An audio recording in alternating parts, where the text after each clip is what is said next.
Pagi yang lumayan dingin ya kalau di sini ya. Atau biasa ini? Biasa ya. Bagi saya cukup dingin.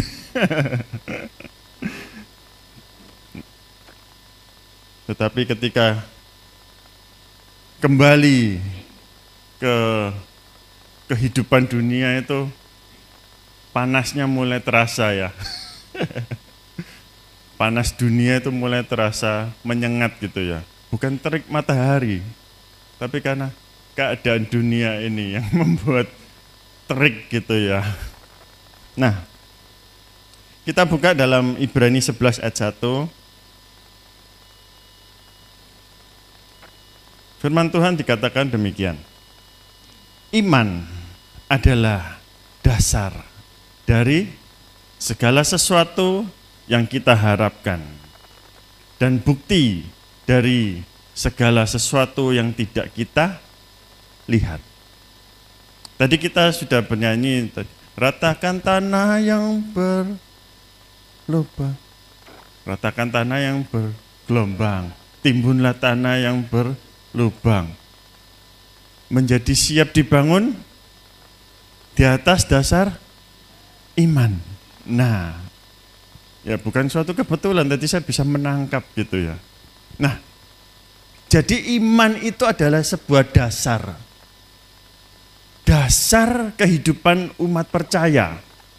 Jadi kenapa umat percaya dikatakan umat percaya sebagai orang percaya?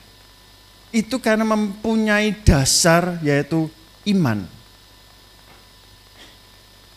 Mungkin Bapak Ibu Saudara mengatakan, saya sudah beriman puluhan tahun. Ya, saya bisa melihat mungkin wajah-wajah di sini ya. Nah, saya sudah berpuluh-puluh tahun ngikut Tuhan. 20, 30, 40, 50 tahun, 80 tahun ikut Tuhan. Ya kan? Tetapi yang saya mau maksudkan di sini bukan masalah Ibraninya ini, tetapi tema pada pagi hari ini yang saya mau bawakan adalah iman. Iman di sini bukan sekedar hanya kita percaya Yesus sebagai Tuhan dan Juru Selamat.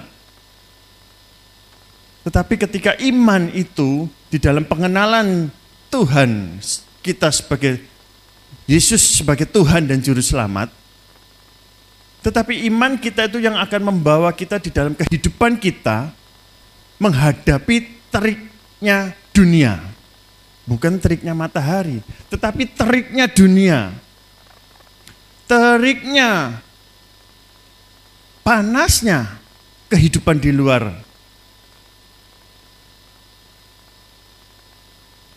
Kalau kita menjalani sebelum kita memasuki tahun 2023 ini, kan banyak ya prediksi-prediksi yang bermunculannya. Wah, tahun 2023 itu akan kelam, gelap, segala macam, resesi, inflasi besar. Ya, kalau kita baca-baca berita-berita di koran, di media-media ya. Tetapi tidak terasa kita sudah memasuki di bulan ke-6, puji Tuhan ya. Dan ini sudah setengah jalan ya kita ya, menjalani 2023 ini. Tinggal setengah perjalanan lagi, kita sudah memasuki lembaran di 2024 lagi. Dan itu akan terus kita ulang-ulang terus. Tetapi kita harus mempunyai dasar ini loh. Dasar ini loh yang harus kita bawa senantiasa selalu. Dan tidak hanya kita bawa, tetapi iman ini harus kita wariskan kepada generasi kita. Generasi yang ada, generasi muda, generasi di bawah-bawah kita, anak, cucu, cicit, ya, anak, cucu, cicit, dan seterusnya itu. Sehingga ada tonggak iman ini yang dapat diwariskan. Saya pernah berpikir sejenak, kalau saya sudah usia usur ya, saya sudah usia tua, yang memasuki dikatakan Alkitab usia 60, 70, 80. Apa yang bisa dilakukan dengan usia yang rentah seperti itu ya? Saya sempat berpikir, kalau saya sudah memasuki usia 70, 80, yang nggak bisa, yang sudah usia tidak produktif ya, sudah nggak bisa bekerja. Kalau bekerja pun upahnya minimum, bukan upah minimum, upahnya sangat sedikit, ya kan? Kalau upah minimum enak Bu, minim ya, minim bahkan di bawah minim, ya kan? Nah, tetapi kalau kita mulai berpikir apa yang bisa dilakukan dengan usia yang segitu, saya juga melihat sekitar ya, tetapi percaya bahwa kita dapat mewariskan sebuah harta yang tidak ternilai, yang tidak dapat dinilai oleh dunia ini, yaitu dasar ini loh, iman ini loh, yang dapat kita boleh wariskan kepada generasi-generasi muda. Sehingga apa? Di usia tua kita tidak menjadi manusia yang terbuang, tersingkirkan, tetapi benar kita boleh mewariskan sebuah warisan iman. Kita boleh beriman kepada Tuhan. Tetapi ketika kita menyatakan saya beriman, tetapi perbuatan kita tidak mencerminkan perbuatan iman. Ketika ada suatu masalah yang datang, masalah yang timbul, masalah yang diizinkan Tuhan, kita mulai tawar hati. Kita mulai untuk meragukan Tuhan. Apa benar Tuhan boleh ada? Ngakunya sudah 30, 80, 70 tahun ikut Tuhan. Tetapi ketika dihadapkan sebuah masalah, akhirnya mulai meragukan Tuhan. Ini yang kita mau belajar pagi hari ini, bahwa kita harus mempunyai iman yang benar, iman yang kuat, iman yang teguh. Sehingga ketika kita menantikan janji Tuhan, kita menantikan fajar yang mau menyingsing itu, kita boleh didapati Tuhan sebagai umat yang percaya adanya. Bahkan ketika kita menantikan janji Tuhan, kita mempunyai sebuah pemikiran-pemikiran, sebuah perencanaan-perencanaan. Dan yakinlah bahwa janji Tuhan itu, Dia akan menyediakan segala sesuatu itu melebihi dari apa yang sudah pernah kita pikirkan, apa yang kita rencanakan. Tuhan itu akan sediakan jauh daripada pemikiran kita. Kita boleh punya rencana, tetapi biarlah setiap perencanaan kita itu Tuhan yang menanganinya. Karena perencanaan manusia itu tidaklah sempurna. Kita hanya melihat satu sisi, tetapi Tuhan melihat dua sisi. Dan Tuhan akan memberikan yang sempurna adanya. Karena pemikiran kita, rencana kita tanpa campur tangan Tuhan, itu tidak akan ada kesempurnaan yang ada. Malah akan menjerumuskan kita kepada persoalan demi persoalan lagi. Kadang kita itu ngotot ya sama rencana kita. Wah, harus terjadi sesuai dengan apa yang kita rencanakan. Ya, kita rombongan di sini sebetulnya ada lagi 4 ladies ya, 4 wanita, ibu-ibu yang bisa. Nah, tetapi kita sudah rencanakan. Wah, kita sudah full tim gitu ya. Ternyata last minute kemarin ada yang sakit, ada yang ya berhalangan. Nah, ya, terus ketua ladies masa harus memaksa? Wah, jangan sakit dong. Ya kan? Semua ya sudah diatur Tuhan, yang terbaik, yang sempurna adanya. Ya kita apa adanya, kita hanya menyerahkan semuanya apa yang menjadi kehendak pada Tuhan sendiri. Nah, karena kita percaya bahwa segala sesuatu yang boleh terjadi yang Tuhan izinkan, itu yang sempurna Tuhan mau beri bagi kita. Amin. Kita mau belajar dari Matius 17 ayat 20 mengenai sebuah iman ini. Bagaimana kita boleh meresponi iman itu. Dikatakan iman itu tidak perlu besar ya. Kalau bicara iman, kita nggak bisa tahu ukuran iman. Usia iman pun kita nggak tahu.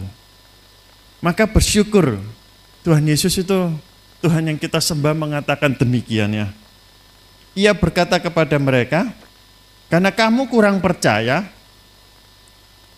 sebab aku berkata kepadamu, sesungguhnya sekiranya kamu mempunyai iman sebesar biji sesawi, apa saja, sebesar biji sesawi saja, kamu dapat berkata kepada gunung ini, pindah dari tempat ini ke sana, maka gunung ini akan pindah, dan takkan ada yang mustahil bagimu. Bersyukur kita mempunyai Tuhan itu mengerti ciptaannya ini loh, Nak, kamu nggak perlu iman yang besar, cukup sebesar biji sesawi. Pernah lihat biji sesawi? Ya segini ya, kecil ya. Maaf kata kayak ya, lebih kecil lagi mungkin ya. Nah, kecil biji sesawi itu. Tetapi kalau kita menanam biji sesawi, dia akan menjadi tanaman yang besar loh. Dari biji yang kecil, itu akan menumbuhkan tanaman yang besar. Dan di situ akan menjadi sarang burung. Burung-burung bersarang bisa di sana. Dari biji yang kecil. Nah, kita mau belajar dari Matius 17:30 ini apa? Ya kan? Tetapi ingat, kita nggak boleh ceroboh juga. Tuhan itu tidak meninabobokan kita. Memang Tuhan mengatakan cukup iman sebesar biji sesawi. Tetapi jika biji sesawi ini coba ada di tangan kita, ada di tangan telapak tangan kita, kalau kita ceroboh, kita nggak hati-hati, biji sesawi ini bisa hilang nggak? Rawan hilang, cepet hilang. Ya, istilahnya ketelingsut. Apalagi kalau ketelingsut, tahu ya ketelingsut ya?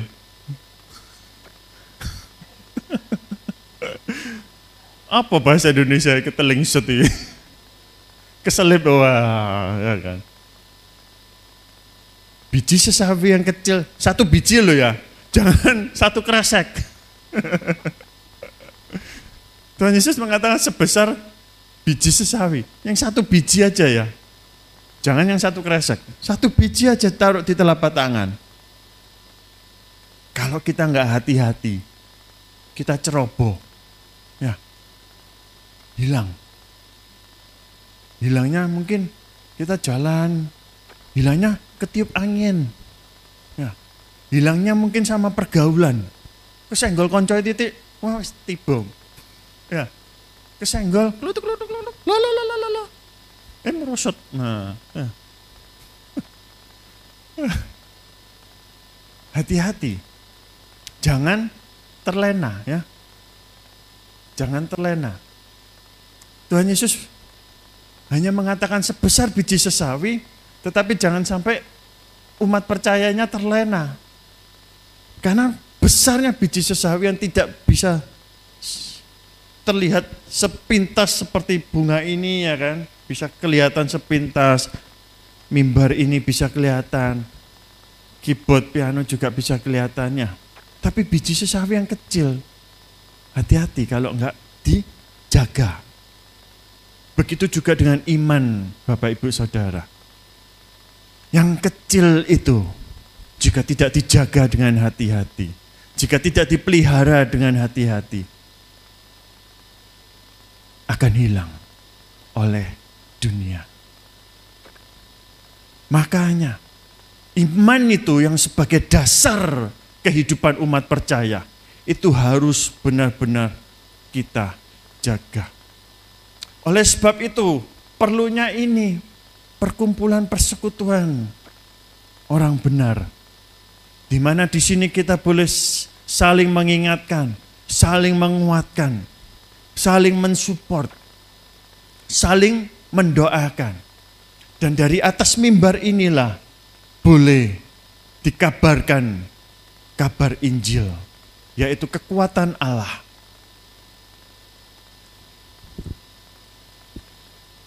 Apa yang dapat kita renungkan dari ayat Matius 17:20 ini?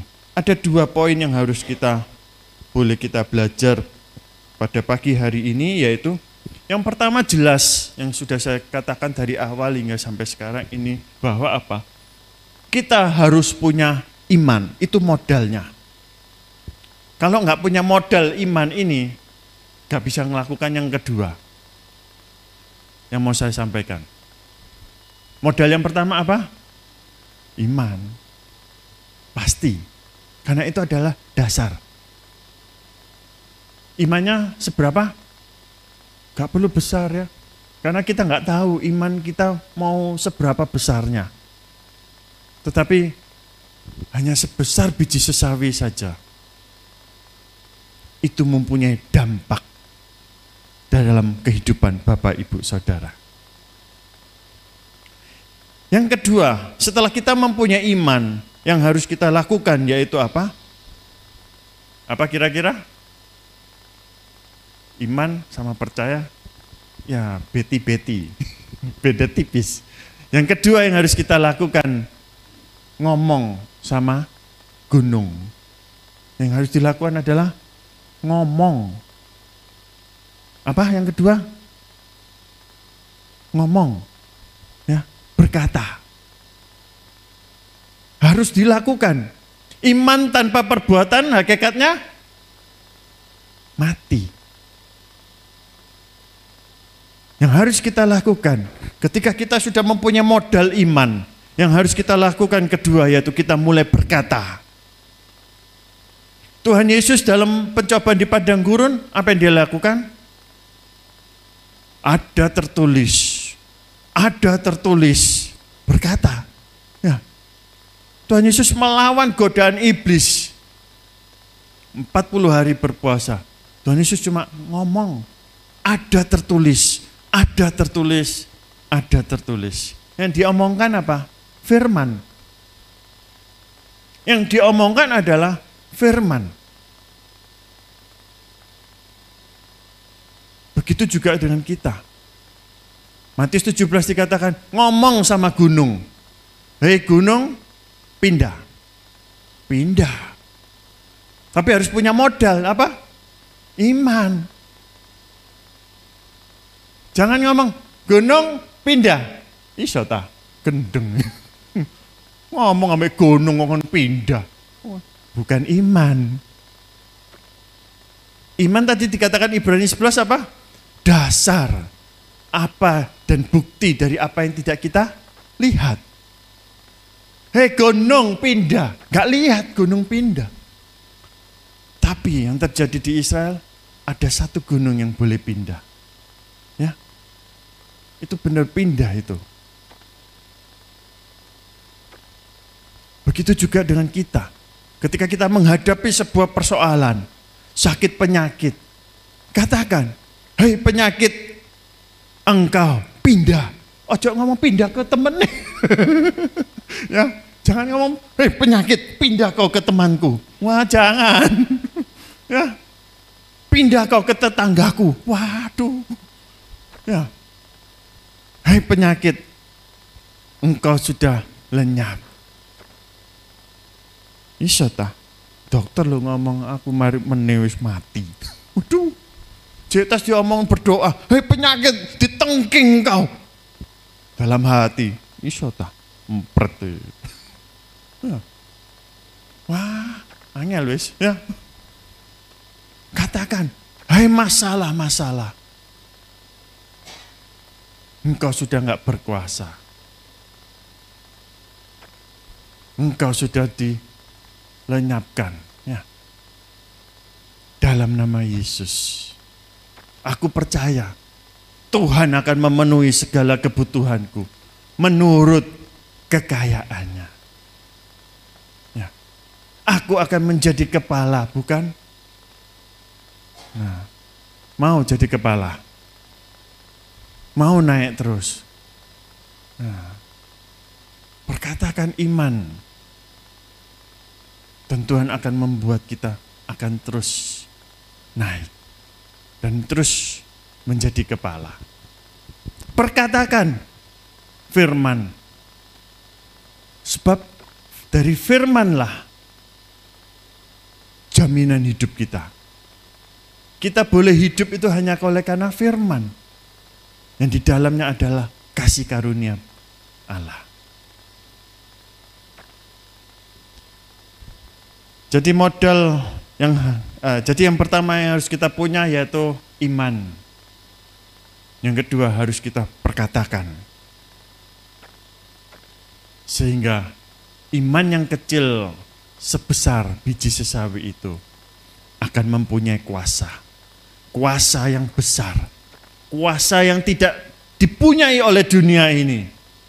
Karena dunia ini sudah dikalahkan oleh Tuhan kita Yesus Kristus. Maut sudah dikalahkan. Sakit penyakit sudah dikalahkan. Persoalan-persoalan sudah dikalahkan. Benang ruwet. Nah, tambah ruwet. Wah, enggak ya. Dalam nama Yesus, Tuhan akan urai keruwetan, kemburutan, ketelingsutan itu ya. Nah, ya. Tuhan akan urai semuanya. Asal dan perkatakan. Amin. Nah, ciri-ciri orang beriman. Coba dipandang kiri kanan. Oh, ono enggak ciri-ciri ya? Ayo, ciri-ciri orang beriman. Bisa tolak kiri kanan, atas bawah. Kalau bawa cermin, itu yang terakhir. Apakah itu saya? Termasuk dalam ciri-ciri itu. Ya. Saya catat setidaknya ada 3. Nggak usah banyak-banyak ya ciri-cirinya ya. Semoga pasti ada di sini ya ciri-ciri itu ya. Amin. Ciri-ciri orang beriman itu yang pertama yaitu kita buka Ibrani 11 yang lagi ayat yang ke-8. Ciri-ciri orang beriman itu seperti ini. Abraham ini. Dikatakan apa? Karena iman Abraham taat. Ya, ketika ia dipanggil untuk berangkat ke negeri yang akan diterimanya menjadi milik pusakanya. Lalu ia berangkat dengan tidak mengetahui tempat yang ia tuju. Apa ciri-ciri yang pertama ini? Taat. Nah, taat. Ini ciri-ciri orang beriman. Jadi orang dikatakan beriman, dia orang yang taat. Taat bukan ketika diiming-imingi, ayo pelayanan yuk. Di sini ada Mbah PK. Waduh, maaf kata ya. Nah, ayo yuk pelayanan yuk. Nanti tak kasih reward gitu ya. Wah, sini tak kasih jabatan penting. Wah, sini. Ayo ke gereja. Nanti dapat ini. Ayo ke sini. Wah. Ini masih ngomong cuma suruh ke gereja, suruh pelayanan ya. Belum kalau suruh Tuhan, ayo kamu ke sono. Kayak Abraham ini. Dikatakan apa? Ia enggak tahu loh tempat yang dituju. Kalau bahasa sekarang kayak wong bloon ngono lho. Ya. Gak ngerti GPS ya apa, ndi arane. Enak lah wis tahu ya. Saya juga baru pertama ya ke sini ya. Saya tahu dari GPS tahu arahnya kemana enak. Titiknya sudah tahu, titiknya itu sudah tahu di sini. Ya. Tapi Abraham ini nggak tahu titiknya mau dituju, nggak tahu. Tapi Abraham meninggalkan ayahnya, meninggalkan tanahnya, meninggalkan tanah kampungnya, ya, untuk menuruti kehendak Allah, untuk menuruti kehendak Bapa. Saya pun bisa berdiri sini juga karena, ya nggak tahu karena apa. Kalau diomong ya nggak enak. Ya kan ada sebuah panggilan. Kalau saya nggak mau menuruti ya bisa. Saya sempat nggak menuruti ada 2 tahun. Disuruh, ayo belajar yuk. Belajar teknologi. Teologi ya Bu ya. Bukan teknologi. Wah, berarti Ibu ini orang teologi kelihatannya. Salut saya Bu. Amin ya.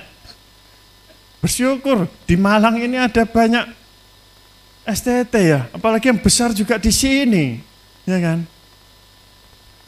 Kemarin saya melintasi sedikit, wah besar ya, wah saya nggak bisa masuk, nggak berani juga saya masuk. Pikirnya sopo kok ya. Nah, sampai mana tadi? Yang taat ya. Nah, saya sempat menghilang 2 tahun. Setelah itu saya mau menuruti, ada suara-suara, ya ngapain, ya kan? Ngapain, ya kan? Ngapain? Belajar kayak gitu-gitu, ya kan? Ya kita nggak tahu. Ya. Kalau saya juga cerita-cerita ke orang-orang, ya saya juga nggak bisa ngomong di sini. Ya, nggak bisa ngomong. Jadi kalau Bapak Ibu Saudara yang muda-muda mungkin juga yang tua-tua lebih lagi ya, kalau berpikir nggak bisa ngomong di atas mimbar, nggak bisa apa yang mau disampaikan, ya berdoalah ya. Siapa tahu kalau itu memang itu panggilan Tuhan, Tuhan akan mampukan. Barang yang kelihatan dunia itu tidak berharga, itu akan dipandang Tuhan lebih indah. Jadi taat ini loh. Karena hal taat ini hal yang paling sulit. Karena manusia itu akan menimbang, mengukur dengan beratnya dunia. Ya kan? Jangan dengan beban kita, bobot kita, jangan beban itu bukan persoalan loh. Dengan beban berat kita ya. Wah, beratku 80 kilo, wah jadi tidak bisa juga. Abraham adalah contoh iman yang kita mau teladani. Abraham yang tidak tahu tujuannya, titik poinnya, Abraham nggak tahu. Tapi Abraham mau taat dengan apa yang diperintahkan Bapa. Begitu juga dengan kita saat ini sebagai umat percaya lebih lagi yang dapat menikmati, melihat kasih karunia Allah. Kita diselamatkan hanya oleh karena kasih karunia. Kita beroleh kehidupan kekal hanya oleh karena kasih karunia Bapa di dalam Yesus Kristus. Kita tinggal menikmati. Kita tinggal ongkang-ongkang sikil. Nah, kita sudah beroleh keselamatan. Selayaknya kita taat dengan perintahnya. Taat dengan suaranya. Apa yang dirindukannya untuk mau kita perbuat. Yang kedua, ini yang lebih sulit lagi ya. Waduh, sulit-sulit. Orang beriman itu sulit-sulit ya. Nggak gampang-gampang loh. Jadi putuskan, mau tetap menjadi orang beriman atau enggak ya. Tapi harus tetap ya. Karena itu modal itu loh tadi ya, modal. Jangan jadi modar, ya. Modiar. Ya. Yang kedua, 1 Yohanes 4 ayat 8.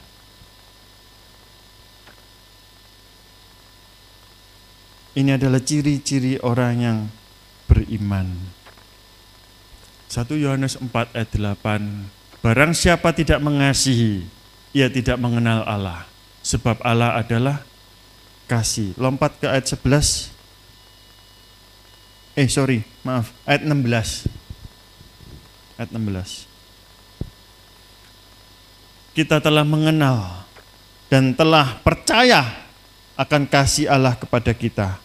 Allah adalah kasih, dan barang siapa tetap berada di dalam kasih, ia tetap berada di dalam Allah, dan Allah di dalam dia. Jadi ciri-ciri yang kedua, orang beriman, yaitu hidup dalam kasih. Kalau orang beriman tidak mempunyai kasih, bukan orang beriman.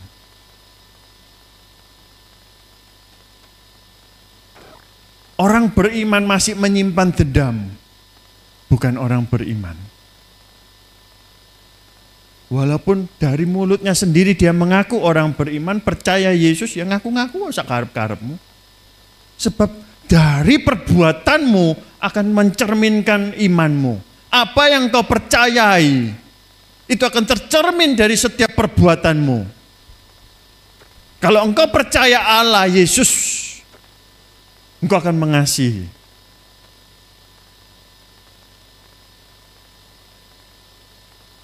Kalau engkau percaya Tuhan Yesus, tetapi engkau enggak mengasihi, engkau hanya percaya di mulut, lain di hati.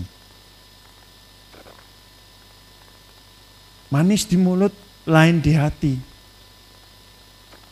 Apa yang keluar, itu timbul dari dalam. Jadi ketika dikatakan Allah ada di dalam kita, itu orang percaya.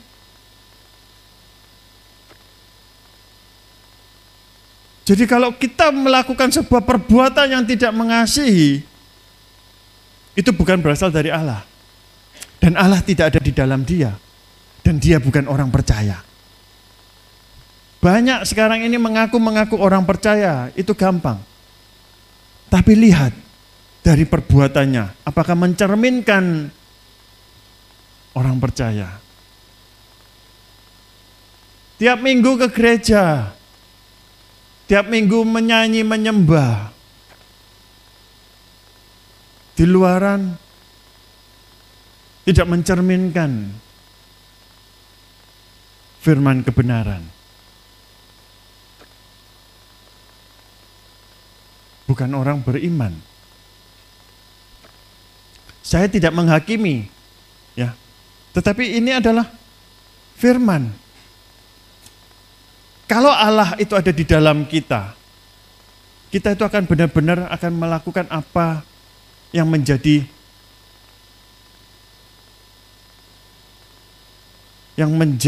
rupa Allah itu. Bahwa Allah adalah kasih, kalau Allah itu ada di dalam kita, maka kita akan meluapkan kasih Allah.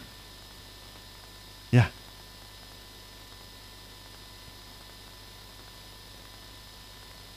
Itu yang perlu kita mau pelajari. Dan yang terakhir, ciri-ciri orang yang beriman, yaitu Mazmur 28 ayat 7. Mazmur 28 ayat yang ke-7 dikatakan, Tuhan adalah kekuatanku dan perisaiku. Kepadanya hatiku percaya. Aku tertolong, sebab itu beria-ria hatiku, dan dengan nyanyianku aku bersyukur kepadanya. Ciri-ciri yang ketiga yang saya mau bagikan orang beriman, yaitu hidup penuh dengan ucapan syukur dan sukacita. Coba lihat kiri kanan nih. Ada nggak sukacita? Ya. Ada nggak syukur? Syukur ya. Kalau kita tidak bisa bersyukur,